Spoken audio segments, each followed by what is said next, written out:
అరికాళ్ళు మంటలు అనిపిస్తే తంగేడు చెట్టు యొక్క ఆకులను సేకరించి ఆకులను దంచి రసం తీసి ఆ రసాన్ని అరికాళ్ళు శుభ్రం చేసుకొని ఆ రసంతో మర్దనలాగా చేసుకుంటే అరికాళ్ల మంటలు పోతాయి. ఈ రోజుల్లో షుగర్ వ్యాధి బాగా విస్తరిస్తుంది.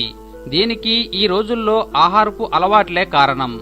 దీనికి తంగేడు పువ్వులు దివ్య ఔషధంలా పనిచేస్తాయని చాలా మందికి తెలియదు. తంగేడు పూల రెమ్మల కషాయం మధుమేహానికి దివ్యౌషధం. పరగడుపున 15 రెమ్మలను గ్లాసుడు నీళ్లలో మరిగించి చల్లార్చి తీసుకోవాలి.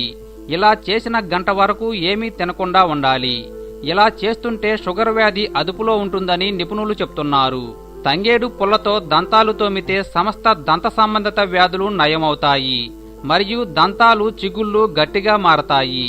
దగ్గు బాగా ఇబ్బంది పెడుతుంటే దీని వేరును కడిగి చిన్న చిన్న ముక్కలుగా కత్తిరించి వీటిని నీడలో ఎండించి భద్రపరచుకోవాలి. వీటిని చప్పరిస్తుంటే ఎంత